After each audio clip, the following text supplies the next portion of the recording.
Hello again and welcome back to BATUK Storytime and this week's chapter from Roald Dahl, Matilda. Chapter 11, Bruce Bogtrotter and the Cake. How can she get away with it? Lavender said to Matilda. Surely the children go home and tell their mothers and fathers. I know my father would raise a terrific stink if I told him the headmistress had grabbed me by the hair and slung me over the playground fence. No, he wouldn't, Matilda said, and I'll tell you why. He simply wouldn't believe you. Of course he would. He wouldn't, Matilda said, and the reason is obvious. Your story would sound too ridiculous to be believed, and that is the Trunchbull's great secret. What is? Lavender asked. Matilda said, never do anything by halves if you want to get away with it. Be outrageous. Go the whole hog. Make sure everything you do is so completely crazy it's unbelievable. No parent is going to believe this pigtail story. Not in a million years. Mine wouldn't. They'd call me a liar. In that case, Lavender said, Amanda's mother isn't going to cut her pigtails off. No, she isn't, Matilda said. Amanda will do it herself. You see if she doesn't. Do you think she's mad? Lavender asked. Who? The Trunchbull. No, I don't think she's mad, Matilda said, but she's very dangerous. Being in this school is like being in a cage with a cobra. You have to be very fast on your feet. They got another example of how dangerous the headmistress could be on the very next day.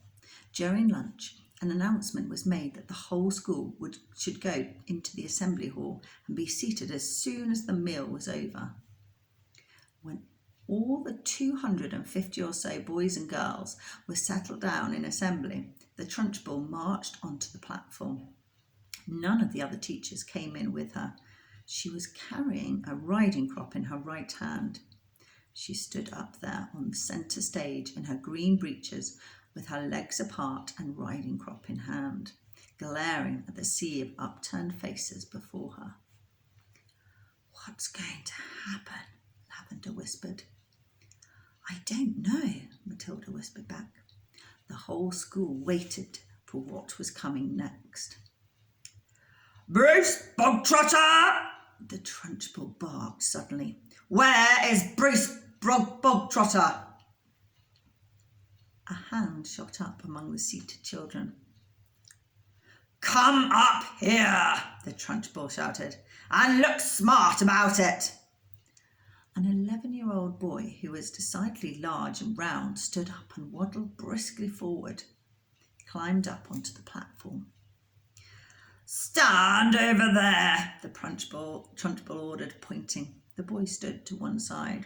He looked nervous. He knew very well he wasn't up there to be presented with a prize. He was watching the headmistress with an exceedingly wary eye, and he kept edging further and further away from her. I think I would if I was confronted with this image of the Trunchbull with little shuffles of his feet, rather like a rat might edge away from a terrier. Those are watching it from across the room. His plump, flabby face had turned grey with fearful apprehension. His stockings hung about his ankles. This clot, boomed the headmistress, pointing the riding crop at him like a rapier. This blackhead, this foul carbuncle, this poisonous pustule that you see before you is none other than a disgusting criminal, a denizen of the underworld, a member of the mafia. Who, me? Bruce Bogtrotter said, looking genuinely puzzled. A thief, the Trunchbull screeched. A crook, a pirate, a brigand, a rustler. Steady on, the boy said. I mean, dash it all, headmistress. Do you deny it, you miserable little gumball? Do you plead not guilty? I don't don't know what you're talking about, the boy said, more puzzled than ever. I'll tell you what I'm talking about, you separating little blister, the Trunchbull shouted. Yesterday morning, during break, you sneaked like a serpent into the kitchen and stole a whole slice of my private chocolate cake from my tea tray. That tray had just been prepared for me personally by the cook. 'Twas my morning snack, and as for the cake, it was my own private stock. That was not boy's cake. You don't think for 1 minute I'm going to eat the filth I give you. That cake was made from real butter and real cream. And he, that robber bandit, that safecracker, that highwayman standing over there with his socks round his ankles, stole it and ate it. I never did, the boy exclaimed, turning from grey to white. Don't lie to me, Bogtrotter, barked the Trunchbull. The cook saw you. What's more, she saw you eating it. The Trunchbull paused to wipe a fleck of froth from her lips. Oh dear. Poor him, looking very nervous. When she spoke again, her voice was suddenly softer, quieter, more friendly, and she leaned toward the boy, smiling. You like my special chocolate cake, don't you, Bogtrotter? It's rich and delicious, isn't it, Bogtrotter? Very good, the boy mumbled. The words were out before he could stop himself. You're right, the Trunchbull said. It is very good. Therefore, I think you should congratulate the cook. When a gentleman has had a particularly good meal, Bogtrotter, he always sends his compliments to the chef. You didn't know that, did you, Bogtrotter? But those who inhabit the criminal underworld are not noted for their good manners. The boy remained silent. Cook! The Trunchbull shouted, turning her head towards the door. Come here, cook. Bogtrotter wishes to tell you how good your chocolate cake is. The cook, a tall, shriveled female who looked as though all of her body juices had been dried out of her long ago in a hot oven, walked onto the platform wearing a dirty white apron. Her entrance had clearly been arranged beforehand by the headmistress. Now then, Bogtrotter, the Trunchbull boomed, tell cook what you think of her chocolate cake. Very good, the boy mumbled. You could see he was now beginning to wonder what all this was leading up to. The only thing he knew for certain was that the law forbade the Trunchbull to hit him with the riding crop that she kept smacking against her thigh. That was some comfort, but not much, because the Trunchbull was totally unpredictable. One never knew what she was going to do next. There you are, cook, the Trunchbull cried. Bogtrotter likes your cake. He adores your cake. Do you have any more of your cake you could give him? There's the very menacing Miss Trunchbull with poor little Bogtrotter. I do indeed, the cook said. She seemed to have learnt her lines by heart. Then go and get it and bring a knife to cut it with. The cook disappeared. Almost at once she was back again, staggering under the weight of an enormous round chocolate cake on a china platter. The cake was fully 18 inches in diameter, and it was covered with dark brown chocolate icing. Put it on the table, the Trunchbull said. There was a small table centre stage with a chair behind it. The cook placed the cake carefully on the table. Sit down, Bogtrotter, the Trunchbull said. Sit there. The boy moved cautiously to the table and sat down. He stared at the gigantic cake. There you are, Bogtrotter, the Trunchbull said, and once again her voice became soft, persuasive, even gentle. It's all for you, every bit of it, as you enjoyed that slice you had yesterday so very much. I ordered cook to bake you an extra large one, all for yourself. Well, thank you, the boy said, totally bemused. Thank cook, not me, the Trunchbull said. Thank you, cook, the boy said. The cook stood there like a shriveled bootlace, tight-lipped, implacable, disapproving. She looked as though her mouth was full of lemon juice. Come on then, the Trunchbull said. Why don't you cut yourself a nice thick slice and try it?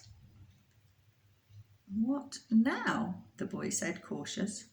He knew there was a catch in this somewhere, but he wasn't sure where. Can't I take it home instead? He asked. That would be impolite, the Trunchbull said with a crafty grin. You must show Cookie here how grateful you are for all the trouble she's taken. The boy didn't move. Go on, get on with it, the Trunchbull said. Cut a slice and taste it. We haven't got all day. Look at the size of that cake. I wonder what's going to happen next. The boy picked up the knife and was about to cut into the cake when he stopped. He stared at the cake. Then he looked up at the Trunchbull. Then at the tall, stringy cook with her lemon juice mouth. All of the children in the hall were watching tensely, waiting for something to happen. They felt certain it must. The Trunchbull was not a person who would give someone a whole chocolate cake to eat just out of kindness. Many were guessing that it had been filled with pepper or castor oil or some foul-tasting substance that would make the boy violently sick. It might even be arsenic, and he would be dead in 10 seconds flat. Or perhaps it was a booby trap cake, and the whole thing would blow up the moment it was cut, taking Bruce Bogtrotter with it.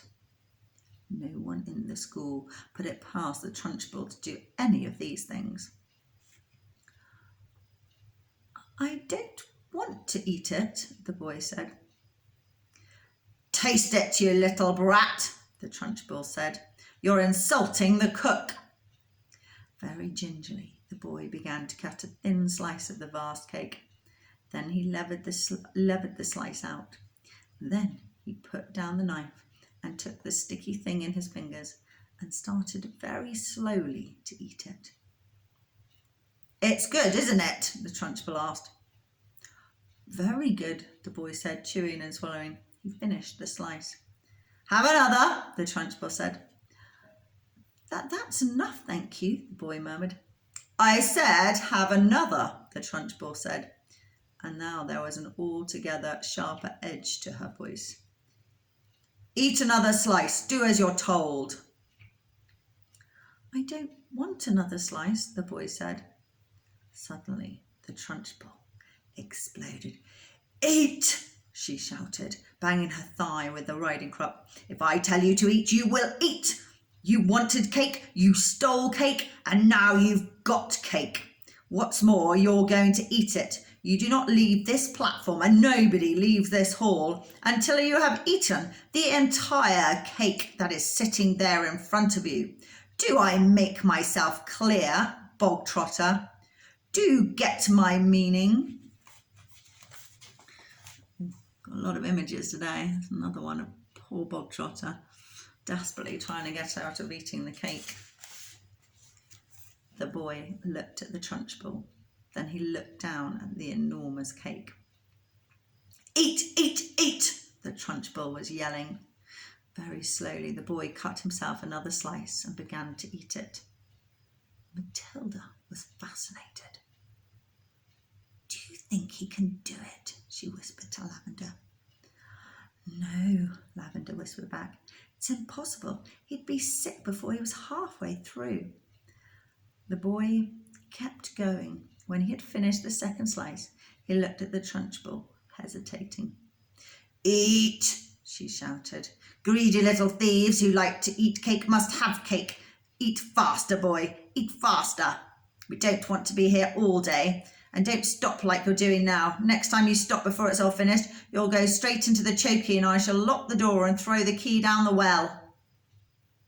The boy cut a third slice and started to eat it.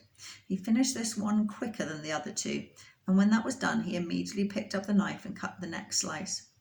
In some peculiar way, he seemed to be getting into his stride. Matilda, watching closely, saw no signs of distress in the boy yet. If anything, he seemed to be gathering confidence as he went along. He's doing well, she whispered to Lavender. He'll be sick soon, Lavender whispered back. It's going to be horrid. When Bruce Bogtrotter had eaten his way through half of the entire enormous cake, he paused for just a couple of seconds and took several deep breaths. The Trunchbull stood with hands on hips, glaring at him. Get on with it, she shouted. Eat it up. Suddenly the boy let out a gigantic belch, which rolled around the assembly hall like thunder. Many of the audience began to giggle. Silence! Shouted the Trunchbull. The boy cut himself another thick slice and started eating it fast. There were still no signs of flagging or giving up. He certainly did not look as though he was about to stop and cry out, I can't eat any more. I'm going to be sick. He was still in the running. And now a subtle change was coming over the 250 watching children in the audience. Earlier on, they had sensed impending, before I turn over, another picture. Doing quite well, isn't he? Impending disaster. They had prepared themselves for an unpleasant scene in which the wretched boy, stuffed to the gills with chocolate cake, would have to surrender and beg for mercy, and then they would have to watch the triumphant Trunchbull forcing more and still more cake into the mouth of the gasping boy. Not a bit of it. Bruce Bogtrotter was 3/4 of the way through and still going strong. One sensed that he was almost beginning to enjoy himself. He had a mountain to climb, and he was jolly well going to reach the top or die in the attempt. What is more, he had now become very conscious of his audience and of how they were all silently rooting for him. This was nothing less than a battle between him and the mighty Trunchbull. Suddenly someone shouted, Come on, Brucey, you can make it. The Trunchbull wheeled round and yelled, Silence! The audience watched intently. They were thoroughly caught up in the contest. They were longing to start cheering, but they didn't dare. I think he's going to make it, Matilda whispered. I think so too, Lavender whispered back. I wouldn't have believed anyone in the world could eat the whole of a cake that size. The Trunchbull doesn't believe it either, Matilda whispered. Look at her. She's turning redder and redder. She's going to kill him if he wins. The boy was slowing down now. There was no doubt about that, but he kept pushing the stuff into his mouth with the dogged perseverance of a long-distance runner who has sighted the finishing line and knows he must keep going. As the very last mouthful disappeared, a tremendous cheer rose up from the audience, and children were leaping on their chairs and yelling and clapping and shouting, Well done, Brucey! Good for you, Brucey! You've won a gold medal, Brucey! Oh dear. I'm not sure this happiness is going to last. The Trunchbull stood motionless on the platform. Her great horsey face had turned the colour of molten lava, and her eyes were glittering with fury. She glared at Bruce Bogtrotter, who was sitting on his chair like some huge overstuffed grub, replete, comatose, unable to move or speak. A fine sweat of beading his forehead, but there was a grin of triumph on his face. Suddenly, the Trunchbull lunged forward and grabbed the large empty china platter on which the cake had rested. She raised it high in the air and brought it down with a crash right on the top of the wretched Bruce Bogtrotter's head, and pieces flew all over the platform. The boy was by now so full of cake, he was like a sack full of wet cement, and you couldn't have hurt him with a sledgehammer. He simply shook his head a few times and went on grinning. Go to blazes, screamed the Trunchbull, and she marched off the platform, followed closely by the cook. Oh, now, it's not often I think that the Trunchbull gets beaten. And that's the end of chapter 11. So see you again next week. Take care. Bye.